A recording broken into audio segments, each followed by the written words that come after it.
समय सारन शीलन भाग 2 page number 239। सबसे नीचे के पैरे की बात करते हैं, उसके पहले का एक पहले पैरा। ये जो अपनी टिप्पणी चल रही है 16 छंदों 20 छंदों के बारे में, वो सब बात है। जो आत्मार्थ ये तो हो गया था। यद्यपि आत्मा में अनेक साधारण धर्म हैं, सामान्य धर्म है, तथापि चित्त स्वभाव आत्मा का असाधारण धर्म है, विशेष धर्म है, प्रगट अनुभव गोचर धर्म है। इस कारण उसे ही मुख्य करके यहाँ जीव को बार बार चित्त स्वरूप ही कहा गया है। आत्मा के सुख गुण की अपेक्षा आत्मा को सुख स्वरूप भी कहा जा सकता है। वीर गुण की अपेक्षा आत्मा को वीर स्वरूप भी कहा जा सकता है। प्रमेयत्व गुण की अपेक्षा प्रमेय स्वरूप भी कहा जा सकता है। लेकिन यहाँ 20 दफे मौका आया तो दूसरों को एक बार भी मौका नहीं दिया। और चित्त स्वरूप लचित शक्ति समझ लीजिए, जीवत्व शक्ति, ज्ञान दर्शन शक्ति, इनको ही 20 बार रिपीट किया। तो उसका कारण ये है कि किसी चीज़ को पहचानना हो तो उसके असाधारण धर्म को बताना पड़ता है। साधारण माने सामान्य, जो अन्य द्रव्यों में भी पाए जाएं, उनके बताने से कोई लाभ नहीं है, क्योंकि वो तो अव्याप्ति अतिव्याप्ति दोष से दूषित हो जाएगा। तो पहली बात तो असाधारण धर्म। तो असाधारण धर्म भी बहुत है। जैसे सुख है वो भी असाधारण है। तो भाई चित्त स्वरूप, और चित्त स्वरूप जब कहते हैं ना, उसमें जीवत्व शक्ति, चित्ती शक्ति, दृष्टि शक्ति और ज्ञान शक्ति, ये 4 आ जाती हैं एक तरीके से। और भी आगे जाओ ना तो सर्वज्ञत्व शक्ति, सुपर प्रकाशकत्व शक्ति, ये भी सब आ जाती है। ज्ञानी के स्वरूप है ना ये सब। ज्ञान यद्यपि उपयोग लक्षण में ज्ञान और दर्शन दोनों को लक्षण कहा है। तो दर्शन तो वैसे ही निराकार है, उसको तो हमारे पकड़ में वैसे ही नहीं आता है, तो उससे आत्मा कैसे पकड़ में आएगा। इसलिए कथनों में ज्ञान गुण की ही मुख्यता होती है। और वो पकड़ने वाला भी ज्ञान है, और पकड़ने का जो चिन्ह है वो भी ज्ञान है। इसलिए हर जगह इसे चित्त स्वरूप कहा है, तो उसमें अनंत गुण स्वरूप ही समझना। जब अंत में जब प्रशिष्ट लिखेंगे तब इस बात का खुलासा करेंगे कि तुम आत्मा को ज्ञान मात्र कहते आए हो, ये जो चित्त स्वरूप कहा ना, तो क्या आत्मा में ज्ञान के अतिरिक्त और अन्य कोई गुण नहीं है? यदि है तो उनका नाम क्यों नहीं लेते हो? तो उनने 2 तरह से जवाब दिया। एक तो जो अभी मैं दे रहा हूँ आपको, कि ज्ञान पहचान का चिन्ह है, ज्ञान से पहचानते हैं। और दूसरी बात यह है कि बाकी को छोड़ दिया हो तो ये आरोप लगेगा छोड़ दिया। बाकी के अनंत गुण एक ज्ञान गुण में ही तो समाहित हैं। जब मैंने शुरू में समय सार का स्वाध्याय किया था, ये सन 62 की बात होगी, तो ये बात मेरे दिमाग में बहुत खचत हो रही थी। तो मेरा ऑपरेशन हुआ था एक अपेंडिक्स का सन 62 में। 62 समझते हैं कितने साल पुराना है? तो उस वक्त सुबह का समय था और ऑपरेशन में जाना था। तो मैंने अस्पताल में भर्ती था भोपाल में। तो मैंने कहा अभी मंदिर के दर्शन करके आ रहा हूँ। तो झरना का मंदिर वहाँ पास में है अस्पताल के, तो उस मंदिर में मैं दर्शन करने गया। तो वहाँ मैंने करीब 15-50 दोहे लिखे उस मंदिर में बैठे बैठे। और 12 भावनाएं भी लिखी थी जो आदि खो आ गई। उनमें एक दोहा ये था जो मुझे आज भी याद है। वो तो कॉपी तो मैं तो फिर चला गया ऑपरेशन में, तो जिनने संभाली होगी उनने संभाली होगी, और फिर आज तक वो मेरे को मिली नहीं वो कॉपी। इसमें लिखा था ज्ञान मात्र इस शब्द में है अनंत गुण व्याप्त, और गायक भी कहते उसे प्रगट पुकारा आप। ये 2000 दिखाया जा रहा है। 60 वर्ष हो गए? 60 तो नहीं हुए होंगे। हाँ, 48 वर्ष हो गए, ये बात पक्की है ना। डॉक्टर सुंदरलाल सुमेरी ने ऑपरेशन किया था ना अपेंडिक्स का, तो उसमें क्या ये है कि ज्ञान मात्र शब्द में अनंत गुण व्याप्त हैं, और उनको मिला करके उसे ज्ञायक भी कहते हैं। तो ज्ञायक में भी अनंत गुण व्याप्त हैं, क्योंकि ज्ञायक कहते ही हमने द्रव्य को लिया, गुण को नहीं लिया। ज्ञान मात्र में तो कभी ऐसा लगता है कि गुण को ले रहे हो, तो द्रव्य में तो अनंत गुण समाहित हैं ही। तो दृष्टि का विषय द्रव्य हो तो भी अनंत गुण अभेद रूप से तो उसमें है ही ना। गुण भेद का निषेध किया है क्या। तो एक तो बात ये हो गई कि ज्ञान मात्र चिद स्वरूप, मैं तो चिद स्वरूप हूँ, मैं तो चिद स्वरूप हूँ, ऐसा ही क्यों कहा। अब यदि हमारे ख्याल में ये बात बिल्कुल अच्छी तरह से आ गई, बिल्कुल निशंक अवस्था हो गई, तो फिर इसकी क्या जरूरत है कि मैं चिद रूप हूँ, मैं ज्ञान स्वरूप हूँ, मैं दर्शन स्वरूप हूँ, मैं आनंद स्वरूप हूँ, मैं सुख स्वरूप हूँ, मैं वीर स्वरूप हूँ, मैं प्रमेय स्वरूप हूँ। क्या जरूरत है? आपके ज्ञान में वो अनंत गुण, मैं आत्मा ही आना चाहिए ना। ये तो फिर भेद ही हो गया ना। फिर जिस भेद का निषेध किया है वो भेद खड़ा हो गया। ध्यान तो भेद के निषेध की अवस्था का नाम है। और अब ये कहते कि ध्यान में ऐसा ध्यान करो। तो भेद को खड़ा करने को कह रहे हो तुम, विकल्प खड़ा करने के कह रहे हो। तो आपको हमने थोड़ी कहा, ये तो माघनंदी के सूत्र हैं, फलाने के सूत्र हैं, उनने कहा है ऐसा ऐसा। तो वो तो सब तत्वान्वेषण काले, तत्वान्वेषण के काल की बातें हैं। ये जो 4 धर्म ध्यानों का स्वरूप बताया है, जो बहुत विचित्र बात है, वो तो सब विकल्पात्मक है। कैसे? आज्ञा विचय, भगवान की आज्ञा क्या है इसका विचार करो।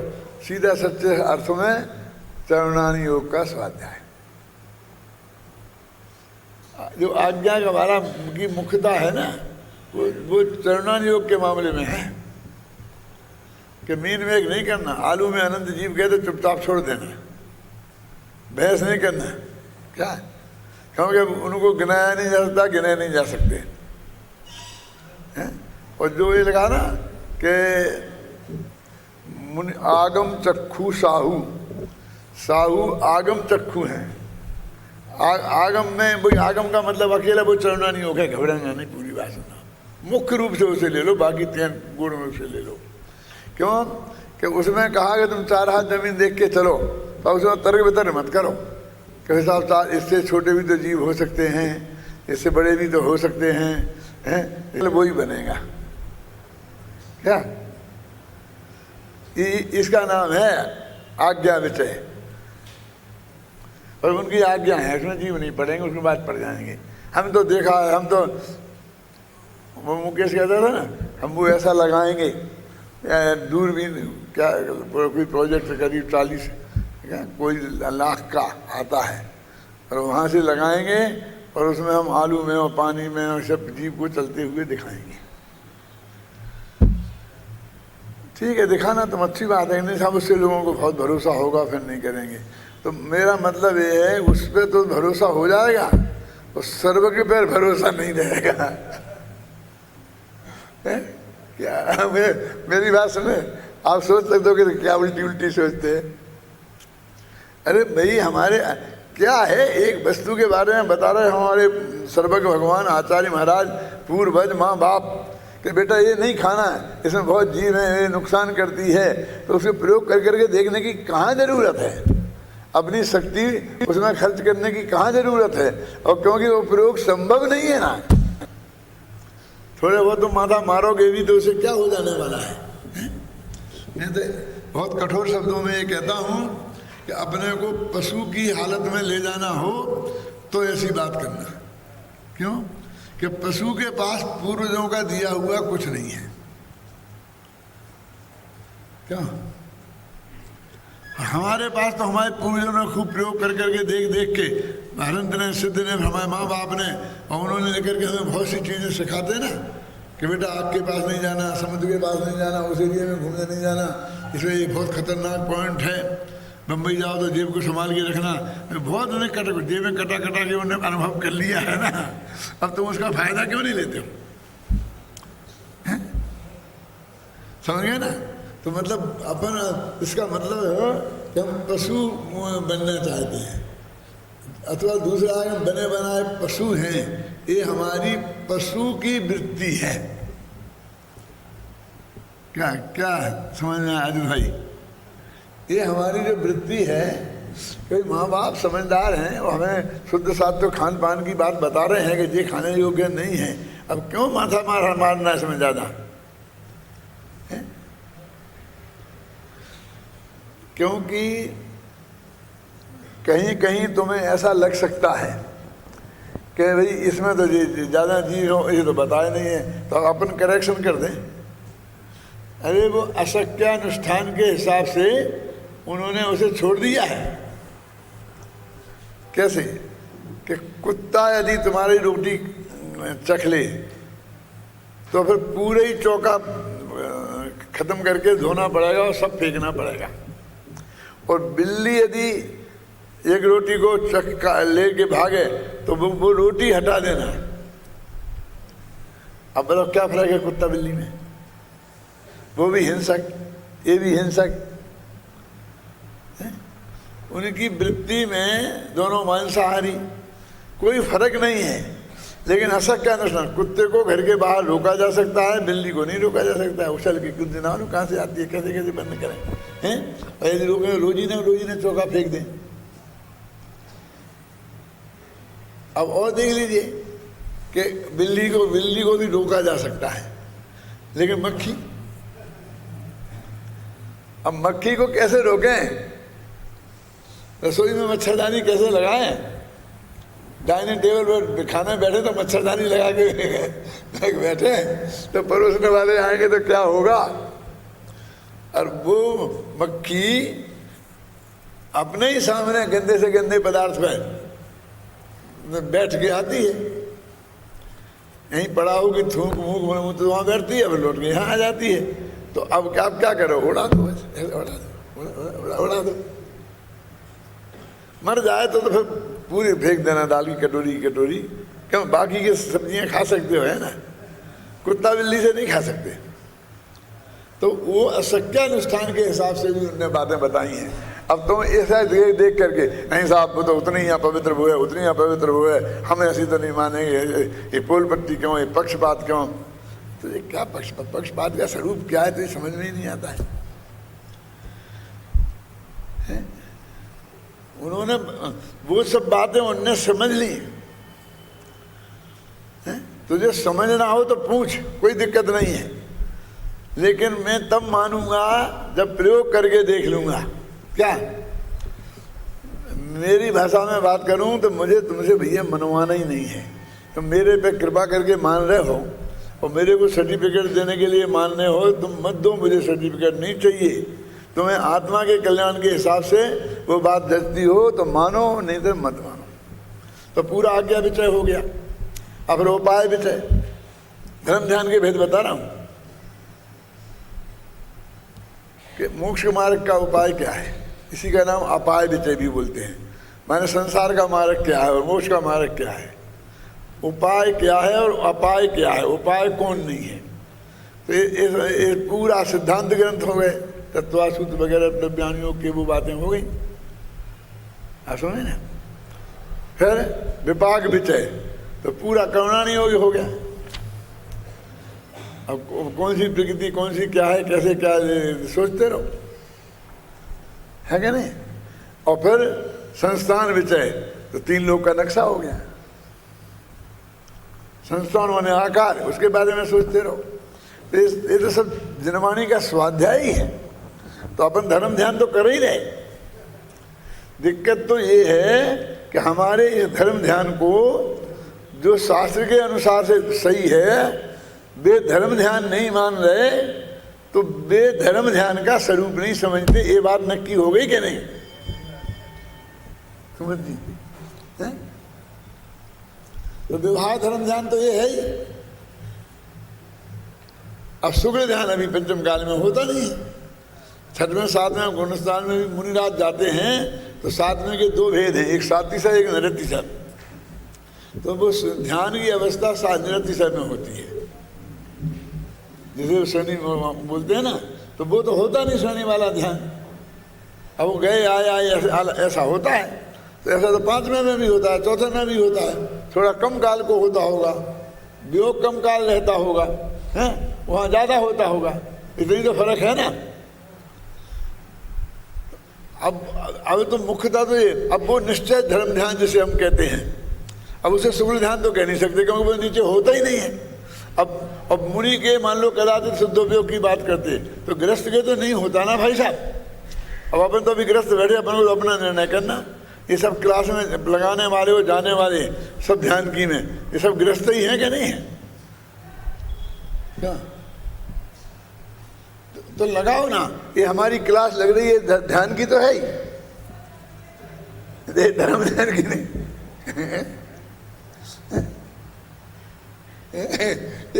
आप समझ गए ना, ये ध्यान की क्लास है। और तुम ऐसे ध्यान नहीं मानते हो, ये ध्यान नहीं कहते, ये ध्यान के विरोधी हैं। हम कह रहे हैं कि हम ये मान रहे हैं भाई साहब, कर भी रहे हैं।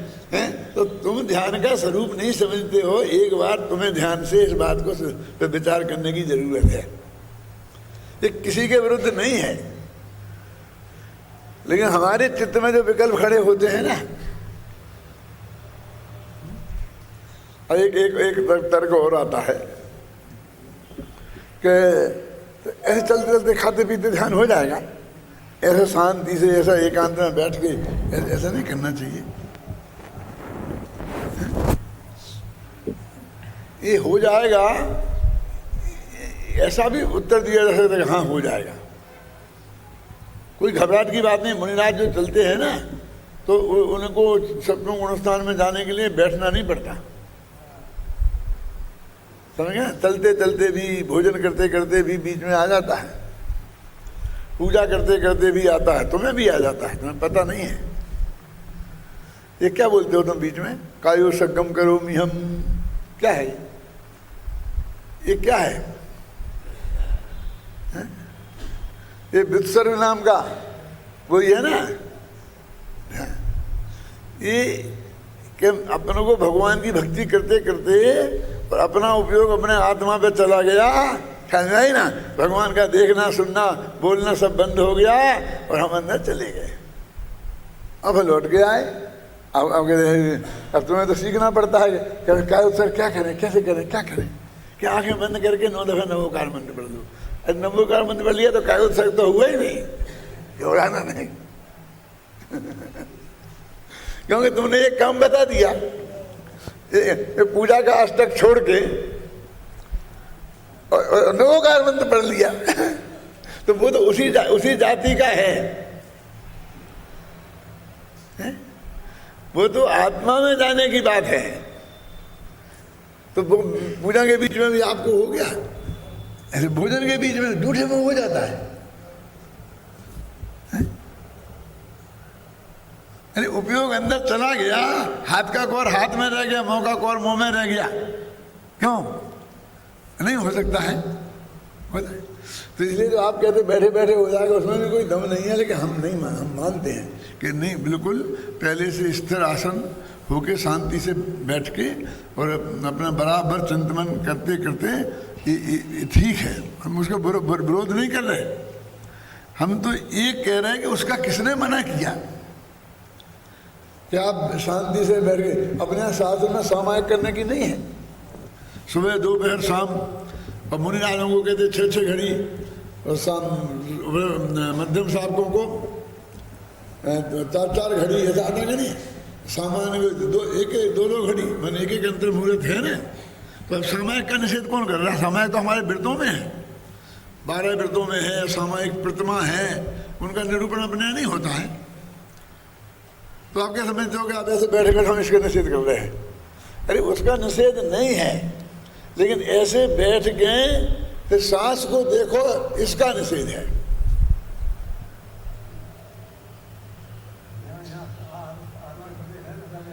यहाँ नहीं है, कहाँ नहीं है?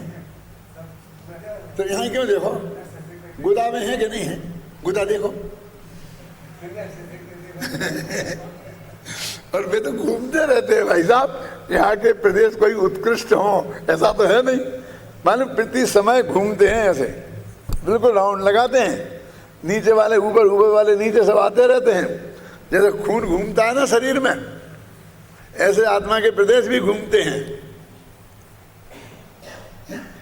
फिर यहाँ ले जाओ, फिर यहाँ ले जाओ, फिर यहाँ ले, क्या है ये? जिस देह की क्रिया आज सुबह के व्याख्यान में ही था ना कि काया राखें धर्म, शरीर माध्यम खलु धर्म साधनम। अरे जिस शरीर से भेद विज्ञान करते करते आचार्य थक गए हैं कि शरीर जुदा है, तू जुदा है, तेरे संभालने शरीर का कुछ नहीं संभलता है, शरीर के संभालने का भाव है। क्यों? हम भी उसी लेन पे चढ़ गए, महावीर के मुख में भी वही डाल दिया। बताओ कौन से आचार्य ने लिखा है ही नहीं ना शास्त्र में। अब वो बाइबल में लिखा है और वो लिखा है कालिदास ने। अब हमने उसे भगवान महावीर के मुंह में डाल दिया, और सब नीचे से ऊपर तक लेखों में और भाषणों में सब जगह ये कहें, उनका इतना विशाल बहुमत है कह दी अपन पिटते पिटते बचे दिए, ऐसे कह दें कि ये सब बात गलत है। तो रामलीला मैदान में नहीं कह सकते क्या? कोई नहीं सुनेगा तुम्हारी।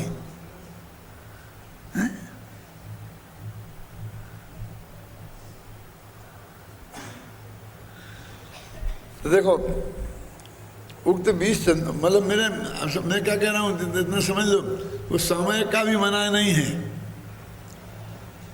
समझे ना? अरे उसका तो प्रतिपादन है, ज्यादा चांस उस टाइम में ही होने के हैं, लेकिन तुमने उसकी भी मिट्टी पलीत कर दी।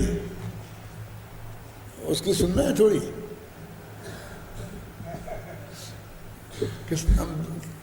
दो घड़ी क्या करेंगे, 4 घड़ी क्या करेंगे? तो भक्तामर का पाठ पढ़ना ना, नवोकार मंत्र पढ़ लेना, एक ही भाव स्तोत्र है, क्यों पढ़ना? तो बेचारे को 1 सेकंड सोचने का तुमने समय नहीं बचने दिया। अगर सोचो कहते ये तो पढ़ने में लगा दिया। तो क्या है सामायिक का सही स्वरूप? कि वो जो अपने चारों दिशाओं में 4 आवर्त वगैरह विधि है ना ऐसी, वो सही है,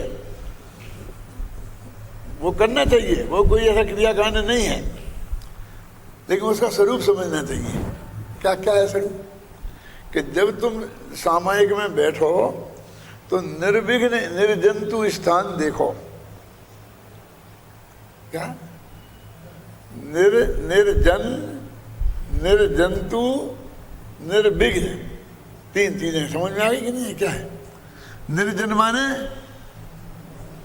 ये माथा खाने वाले लोग नहीं हो गए, समझे ना? जनता नहीं हो, निर्जन।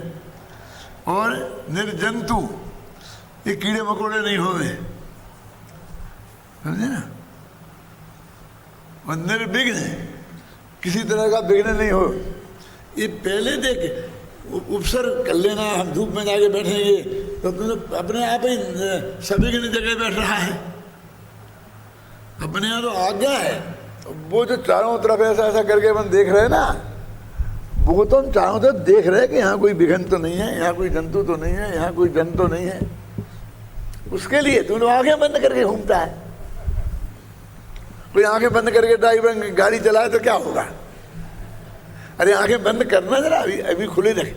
जब तक तू चारों तरफ आवर्त कर करके देख रहा है ना, क्या अब वो ऐसे ऐसे करना, ऐसे उसमें सब ट्रेनिंग तो हम पूरी ले लेते, अर्थ का हमें कुछ पता नहीं है। हिंदुस्तान में 5000 मंदिर होंगे, तो पूजा करने की 5000 नहीं 6000 विधियां हैं, हर मंदिर की अलग, और हर मंदिर में हर पुजारी की अलग, और वो दूसरे की विधि को बिल्कुल गलत मानता है, अपने को सही। क्या कि वो 3 चावल गिन के उठाएगा, दूसरा बिना गिने उठाएगा, वो 3 उनमें साबुत ढूंढेगा, दूसरा नहीं साबुत ढूंढेगा, और लेकिन ऐसे ऐसे ऐसे ऐसे ऐसा करेगा। यदि हमारा एक आटा कम हो पाया तो हमने पूजने बनाई सारी जिंदगी भर किया कराया, हम आज तक पास नहीं हुए कहीं पूजा करा। हमारी पूजा सही आज तक किसी ने नहीं मानी। जो पूजा के एक शब्द के बारे में काला अक्षर भैंस बराबर है, उनने भी हमको फेल कर दिया। क्या करें? तो वो अब आप समझ गए ना, चारों दिशाओं में मुख करके देखना, अपने निर्जंतु निर्विघ्न निर्जन स्थान देख के और शांति से अपने फिर बैठ के आंखें बंद करके और फिर 9 लफे वो कहा मैं तो याद कर लो पंचमृष्टि को बस। अब फिर 2 घंटे तक बैठे रहो, फिर जब उठो तब एक क्रिया फिर दोहरा लो, ये अपनी विधि है। अब हमने क्या किया कि बीच वाला पूरा समय हमारे लिए आत्म ध्यान का था, निर्विकल्प होने का था, तो उसमें हमने न केवल मानसिक विकल्प बल्कि हमने वाचनिक विकल्प भी तय कर दिए और क्रिया संबंधी विकल्प भी तय कर दिए। मैं एक सच्ची घटना सुनाता हूँ आपको। हम मुरैना विद्यालय में पढ़ते थे, तो वहाँ मंदिर में जो मूर्ति थी वो खड़ी मूर्ति थी और बिल्कुल पतले पैर थे उनके, और रोजाना पंडित जी उसे उठवा करके यहाँ रखते थे थाली में और उसमें पंचामृताभिषेक कराते थे, और सारे विद्यार्थियों को उपस्थित रहना जरूरी था। अब एक दिन कोई कमजोर विद्यार्थी वो मूर्ति को उठाने गया तो उसने उसे उठाई तो कम उठी जरा, और फिर उसने आगे को खींच दिया तो पैर तो रह गए उस गड्ढे में और मूर्ति हाथ में। वो मूर्ति अभी भी सोनागिर में रखी है एक मंदिर में। आप कभी मेरे साथ यात्रा करने चलो तो मैं बता सकता हूँ कि ये हमारी मूर्ति वो थी जिसकी हमने बहुत दिनों तक पूजन की थी, टूट गई थी, वो सब अभी भी रखी है। हम जय दफे जाते हैं, हम तय दफे उसके दर्शन करते मिलती है हमको।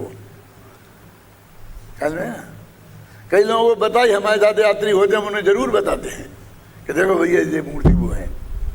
अब हमें उनने वेदी प्रतिष्ठा करी, दूसरी मूर्ति लाए, और वो करने के बाद फिर सबको जब मैं बैठा था तो हमारा नंबर भी आया। जब मैं बैठा था तो उनने हमको बैठाना तो कहे ये हाथ ऐसा रखना, ऐसा नहीं हो जाए, फिर इस 2 उंगलियों को अलग रखना, फिर इधर वो धूप रखना, फिर उसको ऐसे खेना, फिर एक दफा ये मंत्र बोलना और एक उसका माला का गुरिया आगे बढ़ा देना। जब माला पूरी हो जाए तो एक लौंग यहाँ से उठा के यहाँ रख देना, और हाथ ऐसे ऐसे ऐसा नहीं होना चाहिए, ये कदम ऐसा नहीं होना चाहिए। मैंने कहा भैया हमारे बस हम तुम्हारे जब में नहीं कर सकते, इनका ध्यान रखें तो मंत्र तो भगवान का कि आत्मा का क्या करें, इतनी हार्ड ड्यूटी। तो मैंने कहा भाई मैं तो नहीं करूंगा, समझे ना। सबसे ज्यादा उद्दंड छात्रों में से मैं था, इसलिए जो तुम्हारी उद्दंडता की खबरें मेरे पास आती है ना, मैं बहुत अच्छी तरह जानता हूँ सब कि क्या हुआ होगा। कहने कुछ नहीं है। अब मैं नहीं करूँगा कि माला तो गिनोगे कि नहीं, मैं माला भी नहीं फेरूंगा। माला की क्या जरूरत है, 2 दफे कम हो जाएगी, 2 दफे ज़्यादा हो जाएगी, फिर वो ध्यान रखोगे नहीं, उपयोग तो भटक ही जाता है। कौन गारंटी से कह देता है कि तुमने जब माला फेरी थी तो गुड़िया आप लोग को सही रूप से आगे खिसकाया है, मुझे बताओ मत, लेकिन मन में सोच लेना होता कि नहीं होता, भ्रष्ट देख लेना अपना अपना। तो बोले कैसे गिनती कैसे होगी कि 1.25 लाख जब हो गया। मैंने कहा देखो जो लोग बाकी के बैठेंगे मैं उनके साथ ही बैठूंगा, और जब वे उठेंगे उनके पहले उठूंगा नहीं, और बराबर मंत्र का जाप करता रहूंगा। और मेरे सामने अग्नि मग्नि मत रखो, इसमें जो वो गिरती है ना धूप, उसे धुआं उड़ता, मुझे एलर्जी है धुआं से। तो उतने जिसके तो पड़ोसी जितनी मालाएं लिखा है उतनी मेरी लिख लेना। समझ में आएगा नहीं है? गारंटी से मैंने 2 दफे ज्यादा ही बोला होगा, कम नहीं है?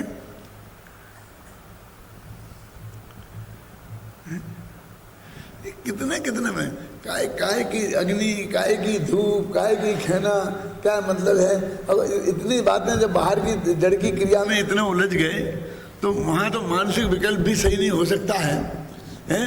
तो विकल्पातीत अवस्था की बात तो कितनी दूर है। उसे आप जाप बोलते हो, उसे आप सामायिक बोलते हो, तो वो असली ध्यान तो वो काल है अपना ध्यान का। मुनि राजों का भी असली ध्यान का हम कहाँ मना कर रहे हैं, लेकिन एक भी ये ध्यान शिविर वाले जो हमारे शास्त्र में लिखी क्रियाएं हैं वो बिल्कुल नहीं बताते, उनको एक को भी नहीं आती होगी। अब आप जो क्या कहें, तो शास्त्र के अनुसार तो कुछ भी ही नहीं है।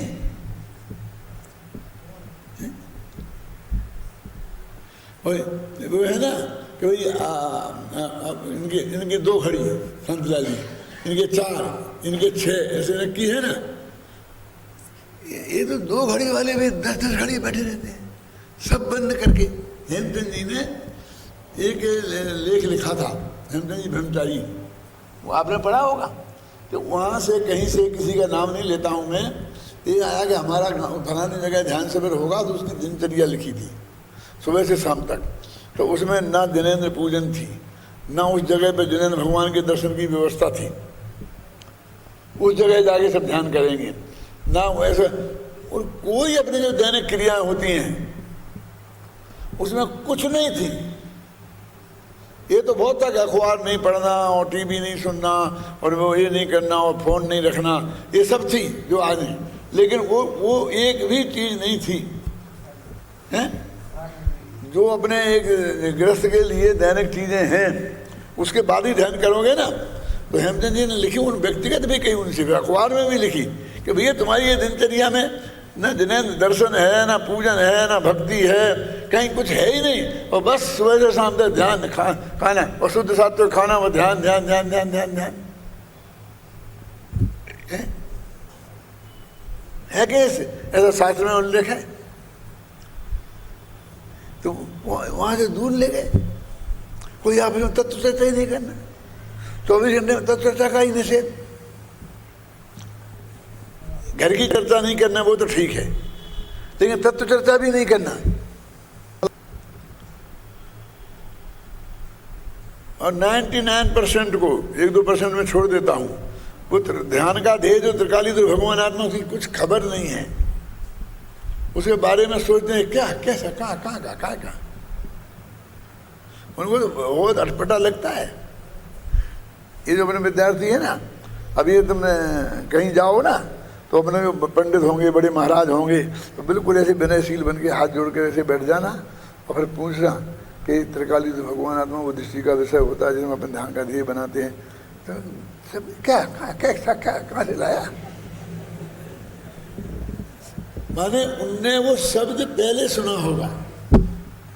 ये हालत है नीचे से ऊपर तक की।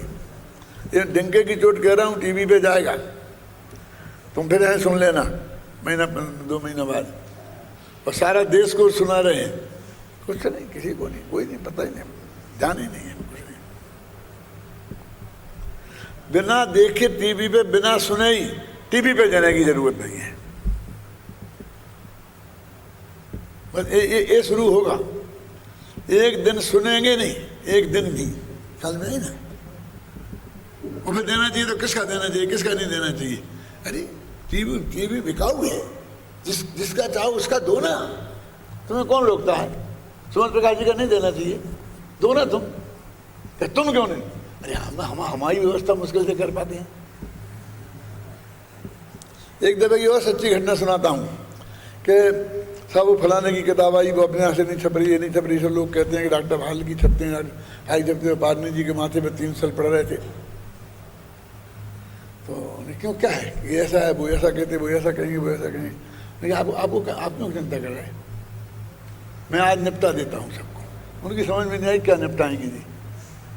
मैं आया प्रवचन में और मैंने कहा भी इसमें क्या गजब हो गया, हमारी किताब हम छपाते हैं, तुम्हारी तुम छपाओ। हम अपने दांत साफ करते हैं, तुम अपने साफ करो।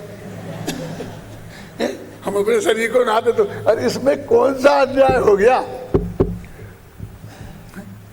उनकी में एक गलती नहीं होती है और दूसरी बात में सैकड़ों गलती है। अब मैं क्या करूं कि मैं सबका प्रूफ रीडिंग भी मैं ही करूं? मान लो हमारे यहाँ से भी छप रही, समझ ना सुमंत प्रकाश जी की किताब मेरे यहाँ से छपे तो उसकी प्रूफ रीडिंग मैं करूं? अरे मेरी तो कोई करता नहीं है, ये कोई कम तकलीफ की काम है, उसे मुझे फाइनल अपनी करनी पड़ती है। और अब तो पहली भी मैं ही करता हूँ, दूसरी भी मैं ही करता हूँ, तीसरी भी मैं ही करता हूँ, तीन दफे करता हूँ मैं ही करता हूँ, कोई दूसरा देखता ही नहीं है। अब मैं सबका प्रूफ रीडर बन जाऊं? अब ये भी मेरा एक गलती है कि मेरी में एक गलती नहीं होती। अब क्या करें, एक गलती है और दूसरों की में गलती होती है, तो दूसरों से कहो ना क्यों? तो मैंने भरी सभा में कहा, अरे आपने ये क्या किया, आप क्यों? अब आपका डर निकल गया, आप उससे कह दो जो आदमी आए तो भैया हमारे नहीं, हम तो अपनी मुश्किल से छाप पाते हैं, उनकी व्यवस्था मुश्किल से कर पाते हैं, उनकी भी बिक्री मुश्किल से करते हो, बहुत घाटा होता है, बहुत तकलीफ होती है ना? अपनी की इतनी कीमत कम करा देते हैं, तो तुम्हारी कराओ ना, हम कब मना करते हैं? हम ये सब कैसे कर सकते हैं? इसमें अजय भाई इसमें क्या अन्याय है बोलिए?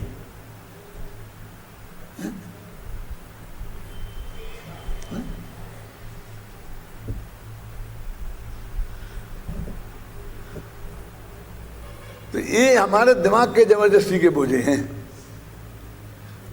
जुर्मानी है ना, हम जुर्मानी के अनुसार अपना काम करो। अब देखो आगे बढ़ते हैं। उक्त 20 छंदों में प्रत्येक के अंतिम 3 पद तो समान ही हैं, मात्र पहले पद में परिवर्तन है।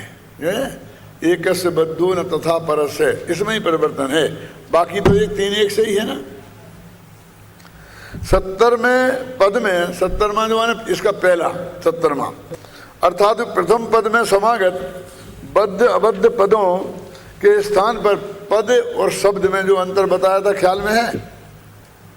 शब्द नहीं लिख देना, पद और शब्द में बहुत फर्क है। पद उसे कहते हैं जो शब्द किसी विशिष्ट अर्थ में अभिरूढ़ हो गया हो। पंच परमेष्ठी पद हैं, अरहंत अपने आप पद है, शब्द नहीं है। तो अरिहंत का अर्थ शब्द के समान नहीं कर सकते हो कि अरे माने शत्रुओं को मारे भी अरहंत। अरहंत को हत्यारे बताते तुम्हें शर्म नहीं आती? किसी को मारे, अरहंत मारते हैं, नया काम करते हैं, कोई व्याख्या नहीं जरूरत नहीं। हमारे यहाँ अरहंत एक पद है, उसकी परिभाषा है, टोडामल जी ने कितना क्लियर लिखा क्या कि जो गृहस्थ बना त्याग कर, मुनि धर्म अंगीकार कर, निस्वभाव साधन द्वारा 4 घातीय कर्मों का अभाव कर, अंत तुष्ट रूप विराजमान हुए बे अरहंत हैं। ये है, ये हमारे अरहंत का पद की परिभाषा है। ऐसे शब्दों की व्युत्पत्ति नहीं की जाती है, और व्युत्पत्ति करोगे तो कुछ मजा नहीं आएगा। कहने नहीं अरिहंत नहीं, ये तो हत्यारा सा लगता है, तो अरुहंत अच्छा है कि जो उगे नहीं, माने संसार ना उगे जिसका द्वारा, अरुहंत। फिर अरहंत, अरे भाई ये 3 तरह के शब्द हैं, उनका प्रयोग 3 तरह से आचार्यों ने किया है, लेकिन तीनों का अर्थ एक ही है, और वही जो टोडामल जी ने बताया है वो अनंत चतुष्टय से विराजमान है, बे अरहंत हैं बस। आप ऐसे नामों की व्याख्या करते हो?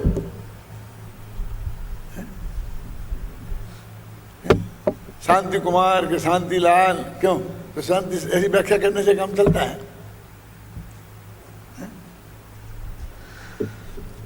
क्रमशः मूढ़ अमूढ़ रागी अरागी कर्ता अकर्ता द्वेषी अद्वेषी आदि पद रखकर शेष छंद बनाए गए हैं। अब आप भी बना सकते हो, अतः 70वें छंद का भाव ख्याल में आ जाने पर शेष छंदों का भाव सहज ही भाषित हो जाता है। यही कारण है कि कलश टीकाकार पांडे राजमल जी ने कलश टीका में मात्र एक 70वें छंद का ही अर्थ किया है, शेष छंदों का अर्थ ही नहीं किया। संस्कृत में ही ऐसे छोड़ दिए, कई जगह लिख देते हैं सुगमम एतत्, ये तो सरल है, तुम देख लेना। अपनी क्लास में भी कह देते हैं ना, ये पढ़ लेना, तुम इतना मैंने पढ़ा दिया, ये तुम पढ़ लेना।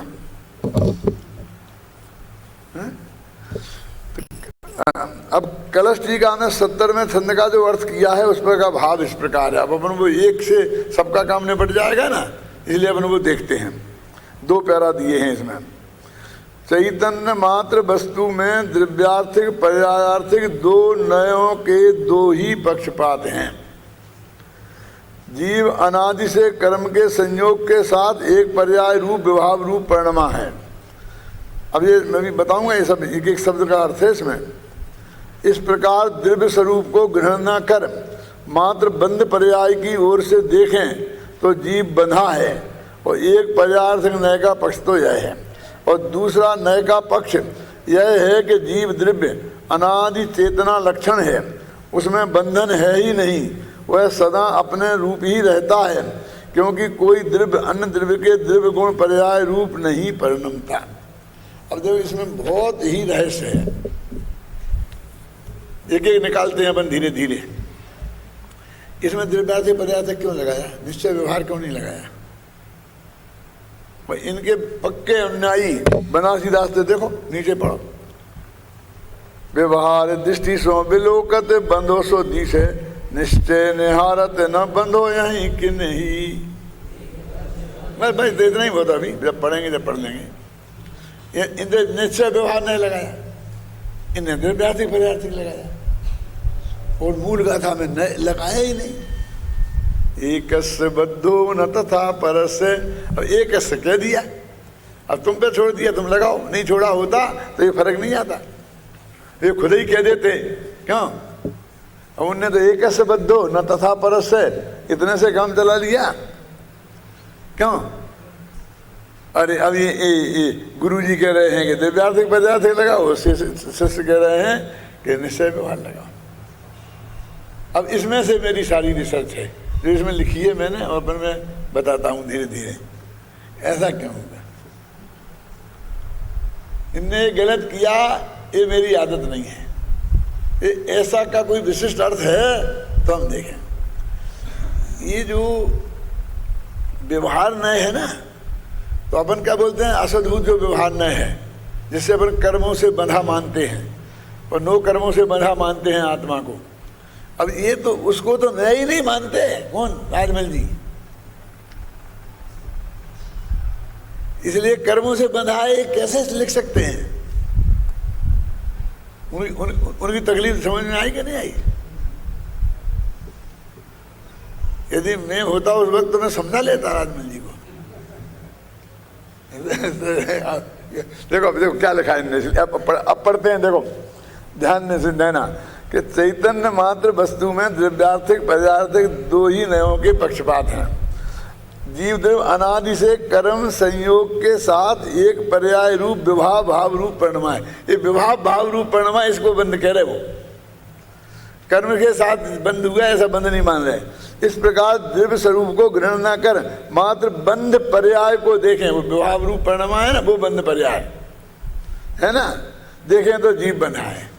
माने राग देश मोह उसमें है, माने उनसे बंधा है, राग देश मोह से बंधा है, कर्म से बंधा है, बातें मोह में नहीं लाते।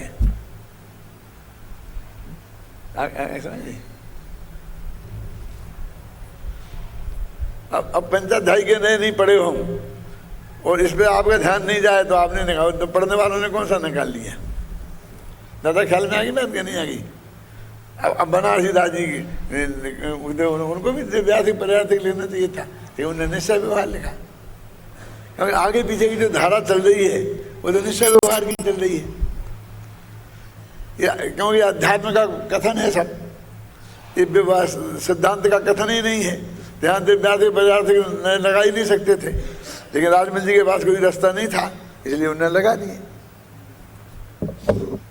अब तो आगे बढ़ते हैं। देखो ये एक पर्यायार्थिक न्याय का पक्ष तो यह है, और दूसरा द्रव्यार्थिक न्याय का पक्ष यह है कि जीव द्रव्य अनादि निरंतर चेतना लक्षण है, उसमें बंधन है ही नहीं, वह सदा अपने रूप ही रहता है, क्योंकि कोई द्रव्य अन्य द्रव्य के द्रव्य गुण पर्याय रूप कभी नहीं परिणमा है। ये उन्होंने निश्चय लिया। अब जो व्यक्ति शुद्ध चेतन मात्र स्वभाव का अनुभवशील है, वह उक्त पक्षपात से रहित है। वो अनुभवी उस पर है ना, अनुभवशील शील माने सहन, है ना। एक वस्तु की अनेक रूप कल्पना करने का नाम ही पक्षपात है। अब देखो इन्होंने बंदा बंधु को छोड़ के एक अनेक पे चले गए। शांति जी आगे एक अनेक का भी बोल भी आया ना। अब फिर एक तरफ ढल रहे हैं कि एक वस्तु तो एक है और उसे अनेक रूप तुमने कल्पित किया तो ये पक्षपात है। जैसा नहीं कि वस्तु तो अनेक है और उसे एक रूप कल्पित किया, ये नहीं बोलेंगे ये। अब तो नहीं ना दादा, आपके ख्याल में आगे बात करनी आगे, उल्टी भी बोलो ना। यहाँ लालू भाई आए थे और 114वीं गाथा चलाई थी प्रवचन सार की। तो दब्बे अच्छे ने द्रव्यार्थिक नए की चक्षु को और पदार्थिक नए की चक्षु को सर्वथा बंद करके देखो तो द्रव्य एक ही है, बिल्कुल अबंध है, ऐसा बोलते थे। जो लिखा है ना पदार्थिक नए की चक्षु को सर्वथा बंद करके, समझ लो सर्वथा बंद करके। फिर ये नहीं कहना कि कथनचित, ये जैन धर्म कथनचित नहीं सर्वथा है। देखो पदार्थिक नए की चक्षु को कभी खोलना ही नहीं है। तो मैंने कहा फोड़ लो ना, फिर जरूरत ही क्या है इसकी।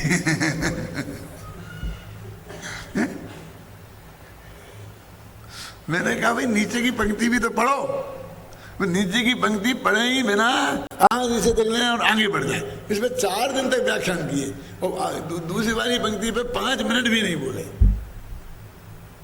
मैंने उसी वक्त तो कहा कि भाई ये क्या लिखा कि दिव्यार्थिक नए की चक्षु को सर्वथा बंद करके लिखा है। देखो और अकेली पदार्थिक नए की चक्षु से देखो तो ये सत्यार्थ है, ये सब क्लियर लिखा है। वो पढ़ते ही नहीं, वो देखते ही नहीं। अब यहाँ भी एक तरफ घटाया है, देखो कलश टीका देख लो, क्या देख ले कलश टीका, अब समझ नहीं ना दिख रहा है आपको। फिर देखो पढ़ रहा हूं मैं आपको, एक वस्तु की अनेक रूप कल्पना करने का नाम ही पक्षपात है। फिर अनेक रूप वस्तु का एक रूप कल्पना करना पक्षपात नहीं है। यहाँ तो 2 ही बता रहे, एक ही बात क्यों कर रहे। और बंदा बंदगी छोड़ दी कि बंदे में वो झगड़ा पड़ता है, कौन सा परद्रव्य वाला, तो वो उन्हें लेना नहीं है। अब क्यों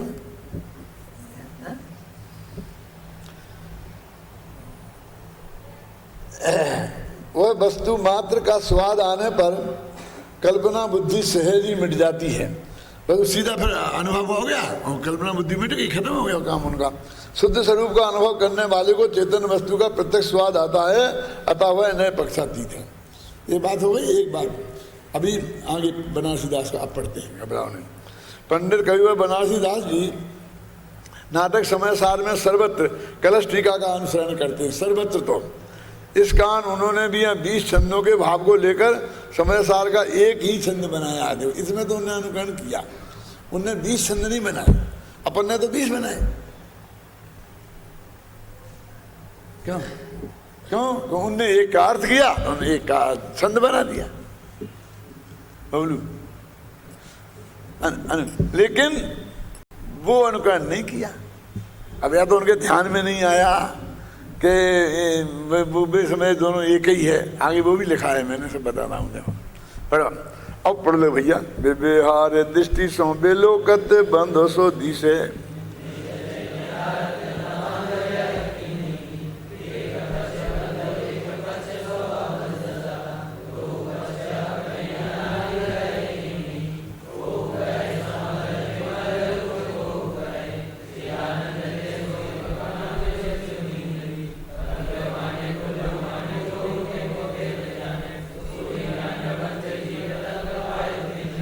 एक पंक्ति का अर्थ मैं आप लोगों से पूछता हूँ, सब अपने अपनी जगह बैठ के उसका अर्थ खोजो, नीचे मत देखना।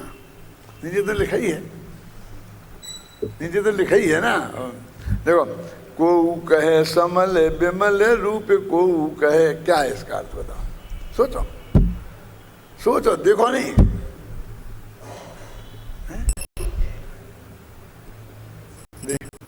पढ़ो नहीं, सोचो। और ध्यान में तो सोचो नहीं, बोलो नहीं, और चेष्टा भी मत करो। ध्यान के बजाय है ना, माँ चित्तई माँ जम्पई, माँ चिंतई, है ना, लेकिन अभी चिंतन करने की बात कह रहे हैं।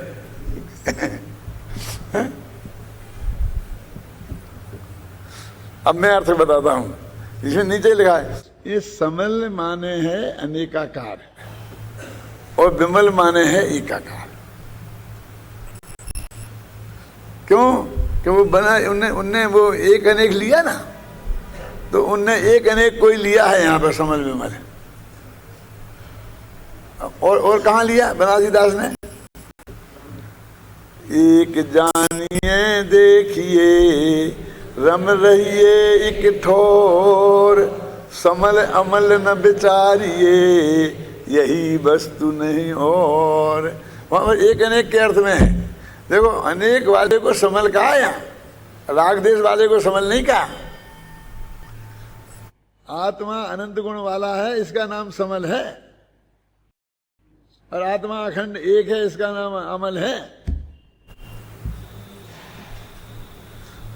और वो 14 कलश देखो, देखना हो तो कौन से सर्वश्रुत ज्ञान अधिकार के बाद जो है ना, कौन सा परिशिष्ट में 14 बोल है ना, वहाँ भी है बहुत मार्मिक।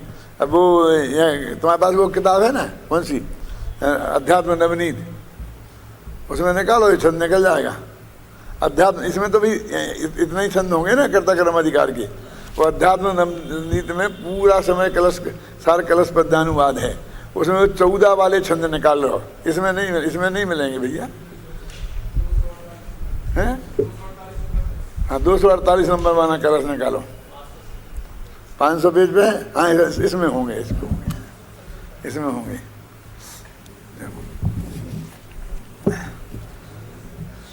कितना बताया? 500 पेज निकाल के लाओ ना, तकलीफ क्यों देते हो? निकल गया? देखो, नहीं निकला।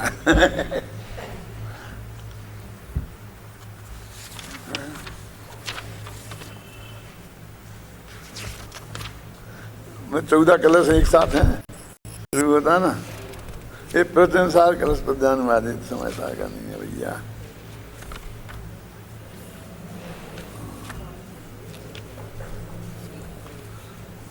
वहां पर भी ये समल वमल आया है, एकानेक एकाकार अनेकाकार के मामले में। 124 पेज पे देखो, यहाँ ये हरि गीत है ना, ज्ञान, इस ज्ञान में जो झलकता वह विश्व ही बस ज्ञान है, अबुध ऐसा मान कर संदेह बर्तन करे।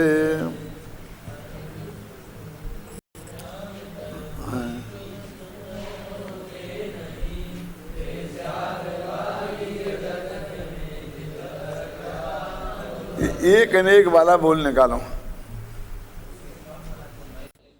2 है ना। हाँ, जो, हाँ जी, जो मेल गे आकार का दो डालने के भाव से स्वीकृत करें एकत्व को एकांत से वे नष्ट हों, अनेकत्व को जो मान कर भी छोड़े नहीं।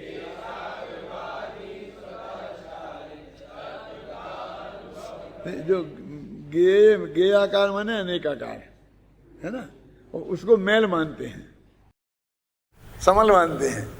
गे आकार को समल और ज्ञानाकार को अमल, और एक आकार को समल और अनेक आकार को अमल। क्या मुझे तो ये जो छंद आते हैं तो बहुत आनंद आता है कि क्या का नाम मेल कह रहे हैं। तुम राग देश को मेल समझते हो, तुम तो कपड़ों वाला मेल को मेल समझते हो, तुम मनमूत्र को मेल समझते हो। ये तो ज्ञान में गे झलके, और उस तरफ से तुमने गे तो अनेक थे, ज्ञान तो एक ही था, तो तुमने अनेक झलके तो तुमने ज्ञान को अनेक मान लिया गेहूं की वजह से। इसका नाम है समल। हाँ, मेच का मेच करते हो, जो गाथाएं आती ना, कलश हैं, 4 अनुष्टुप हैं एक साथ, और 16 से 19 तक है ना। मेच का मेच करते हो है ना, समल अमल न विचारिए यही वस्तु का उसका अनुवाद है। वो 16 से 18 तक है, 20 तक है सर, हैं इस कलश है। मैं याद रखने के लिए नहीं रखता हूँ, जितना रह जाता है याद उतना रहता हूँ, इसलिए ऐसा रहता है थोड़ा सा है। वो मैंने बोला 16 से 20 तक छंद होंगे समय सार कलश के। देखो हाँ आ गया, वही है, देखो बस कदम। देखो मेचक 16वां, देखो 16वीं कहा था मैं, 16वां है। मेचक कहा है आत्मा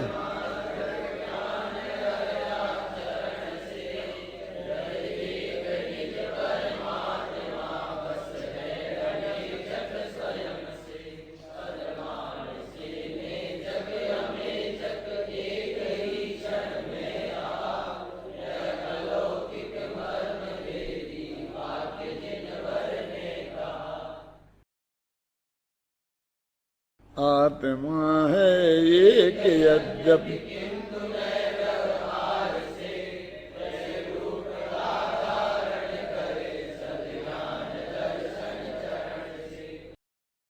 बस इसलिए मेचक का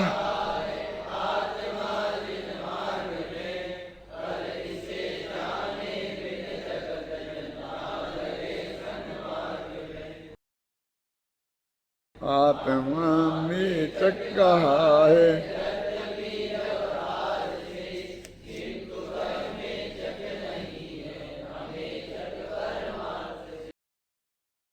हे प्रगट ज्ञायक ज्योतिमय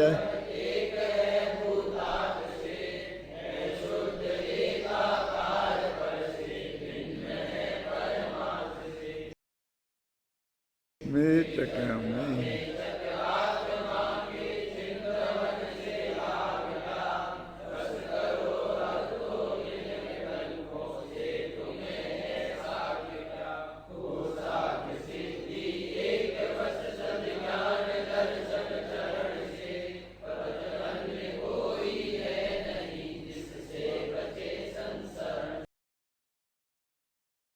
सही रूपता को प्राप्त है पर ना तजे एकत्व को, यह शुद्ध निर्म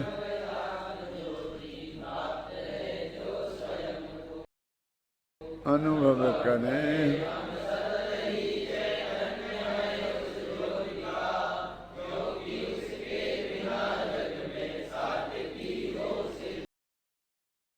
मैंने कहा ना 16 से 20 तक है ना, तो एक पंक्ति बोलोगे तो मुझे सब पूरा ख्याल आ जाता है कि क्या कहा है इसमें, क्या कहना चाहते हैं, कि मेच का क्या कर रहा है, क्या फायदा है इससे। एकाकार है, अनेकाकार है, ज्ञाकार है, ज्ञानाकार है, इसमें माथा क्यों मार रहे हो? ये क्यों है, एक अनेक क्यों आता है शांति जी? इसलिए आता है कि एक अनेक संबंधी बोल है, ये भाव संबंधी बोल है। कौन सा? एक द्रव्य, क्षेत्र, काल और भाव। तो द्रव्य संबंधी भेद सामान्य और विशेष, क्षेत्र संबंधी भेद भेद और अभेद, काल संबंधी भेद नित्य और अनित्य, और भाव संबंधी भेद एक और अनेक। वो है सब। इसलिए उस भाव संबंधी भेद की बात कर रहे हैं, उसकी चर्चा है ये। अब क्या फर्क पड़ा कलश टीका में, क्या बनारसी दास जी ने किया? कहां बनारसी दास जी ने वो बात तो पकड़ी, एक और अनेक वाले बोल को। बद्ध क्यों नहीं बोला? जब वो बद्ध की चर्चा थी, पहला नंबर उन्होंने बद्ध को दिया था, तो इन्हें बद्ध में पर का संयोग आता है ना, इसलिए उनको एक अनेक में पर का संयोग नहीं आता है, इसलिए उन्होंने उदाहरण के तौर पर इसे पकड़ा। मतलब इस तरह हम आपको स्वाध्याय करना पड़ेगा समझदार का। क्या करें, पढ़ तो लिया, देख तो लिया, 24 घंटा जब घोटोगे बेटा, तब वो उपयोग में आगे पीछे का सब ध्यान में रहेगा। फिर करना क्या दूसरा, मैं पूछता हूं इसमें, इस मनुष्य भव में दूसरा क्या करना? कल ही मैं बात कर रहा था अपने घर पे कि लोगों को बस कमाना और खाना, बस कहते हैं ये दो ही काम दिखते हैं। हम बहुत पैसा इकट्ठा हुआ, तरक्की की नहीं हुआ तो नहीं। अरे ये तो होता ही है, हम अपन लोग तो उन प्राणियों में से नहीं पैदा हुए हैं, तो रोटियों की व्यवस्था तो हो गई ही। इसमें कोई भूखों भी नहीं मरेगा, कोई अरबपति भी नहीं होगा। क्या काम तो ये है, आत्मा के कल्याण का करना हो, दूसरों के कल्याण में भी करना हो, जनवाणी की सेवा करनी हो, तो एक काम तो एकमात्र ये है, बाकी तो कोई काम ही नहीं है। क्या वो तो होंगे, साथ में हो जाते हैं, होंगे सब व्यवस्था पुण्य पाप के योगानुसार हो जाएगी, लेकिन वो कोई बढ़िया से बढ़िया हो गई अजीब का, और बस सारी जिंदगी बस लोग करोड़ों लोग और हम में और तुम में, उनमें क्या फर्क है फिर बताइए? वे यही तो कर रहे हैं ना, क्या बस वह खाना कमाना, खाना कमाना, खाना कमाना, इसके अलावा तो कुछ है ही नहीं, उद्देश्य ही वो है। हम तो बहुत सफल हो गए, कोई कमी नहीं रही, चार चार बेटे, चार चार बेटियां, अच्छी अच्छी जगह शादी हो गई, बेटे बढ़िया अच्छी अच्छी पोस्टों पर चले गए, अब हम तो कृतकृत हो गए। और ये तो सिद्ध भगवान कृतकृत भाई, एक तुम भाई कृतकृत दो ही है। मुझे मालूम है समय हो गया है, लेकिन वस्तु की जरूर सामने देखो तो जब परत के परत खुलते हैं ना, तो दिल की कली कली खिल जाती है, बाकी की बात।